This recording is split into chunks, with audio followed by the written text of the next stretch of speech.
The Miami Dolphins and Jalen Ramsey have agreed to part ways, and Jalen Ramsey is now seeking a trade. Can the Baltimore Ravens make a trade for the star corner? Let's talk about it.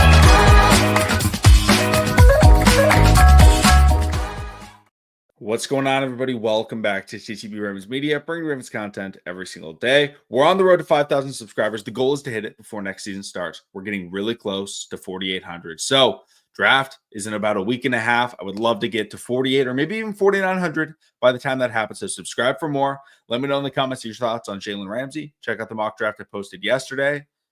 I posted a poll asking, should we talk about Jalen Ramsey or should we talk about players to not draft? You guys voted. It was actually a tie. So I'll do Jalen Ramsey today. Tomorrow will be players to not draft because Jalen Ramsey is a little bit more current in the news. So if you want to say and what the videos are, check out the community section. Check out, when I post polls, vote in them. I'll talk about whatever. But let's talk about it right now. Jalen Ramsey and the Miami Dolphins, a tweet came out from Adam Schefter and Ian Rappaport. I think the first was Ian Rappaport, but Ian Rappaport said the Dolphins and 7-time Pro Bowl cornerback Jalen Ramsey are mutually set to explore trade options, and it wouldn't be a surprise if he played elsewhere in 2025. Now, he's due $25.1 million guaranteed this season, and they could be parting ways. That's the big question, right? The first question is Jalen Ramsey still good? Yes. Jalen Ramsey is still a very good cornerback in the NFL. Is he in his prime? No. Is he the best cornerback in the NFL? No. But that's not to say he's not still a very capable starting number one corner in the NFL. 100%. He'd be the number one corner on at least 22 teams. Like, he's probably still a top 10 corner in the NFL. And some of the concerns about him is he's had a little bit of an injury history.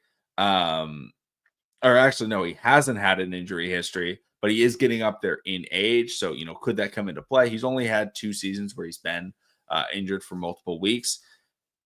And I just feel like Jalen Ramsey is the type of player that the Ravens would love to have on their team. He's getting a little bit older. He's under contract for the next 3 or 4 seasons, but that is also the negative. Jalen Ramsey makes a lot of money, $25 million this year.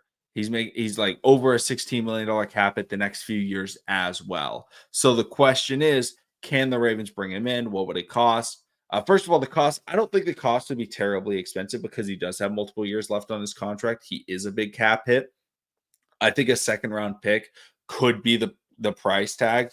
The Ravens also had a press conference today, and Eric DeCosta didn't say he was going to get traded, but he leaned that there's a possibility that Mark Andrews could get traded. Again, not saying it's like, oh, he thinks he's going to get traded. He just left the door open. Yeah, maybe Mark gets traded. Could Mark be involved in the deal? Potentially. I know the Miami Dolphins had a good year out of Jonnu Smith last year, but maybe they're looking for something else to kind of boost their offense with Mark Andrews. Maybe that could help sweeten the deal. But again, the biggest thing about this is getting the money to work. And how can the Baltimore Ravens do it?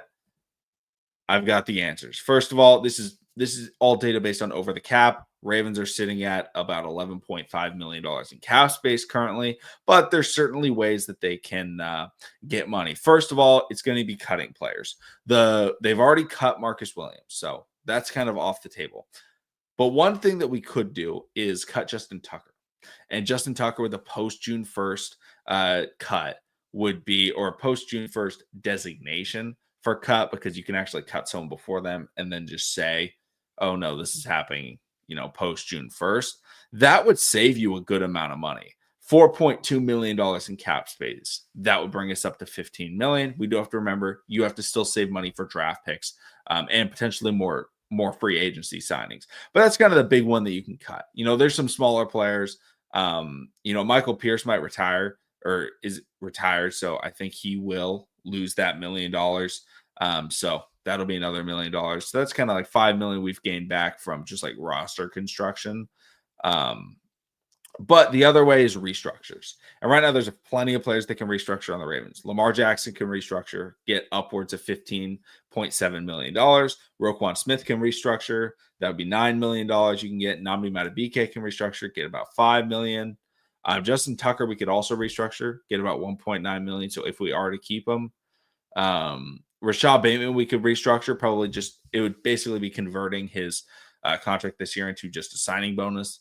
That would be about 1.4 million. So if everything worked out, could the Ravens get up to $25 million a year? Yes. My problem is the years to come. Yes, we have cap space in future years, but we have some big contracts that we need to sign players for.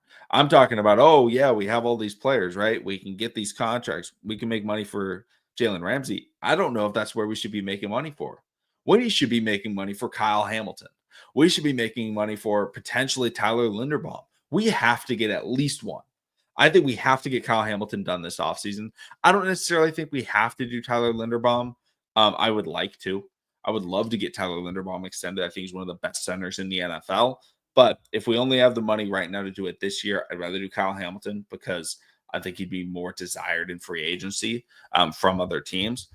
So over the next couple of years, Kyle Hamilton's going to be getting at least $20 million a year. Would I rather have Kyle Hamilton go in his prime making a little bit more or about the same as Jalen Ramsey, or Jalen Ramsey who's on the decline in his career? I think I'd rather go with Kyle Hamilton.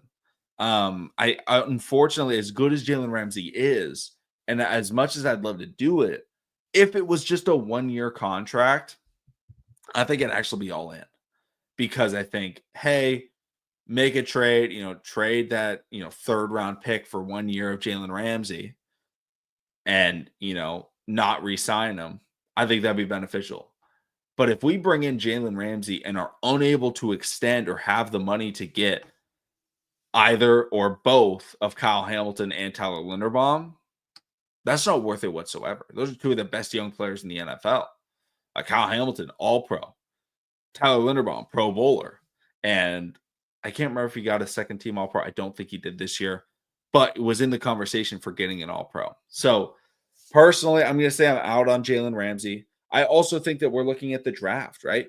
The Ravens can absolutely draft a corner in the first round. There's plenty of players that could be available, or they draft one in the second round, like a Darian Porter or I think Maxwell Harrison is his name, the guy from Kentucky, Shivan Ravel, Trey Amos, ton of guys, kind of in that late first round, maybe second round players that the Ravens could end up going after.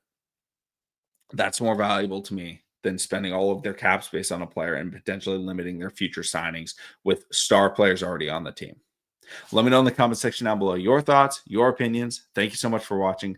Subscribe for more, and I will see all of you guys again tomorrow. And again, we will be talking about players to not draft. So also let me know your players you don't want me to draft as well. Thank you. See you again next time.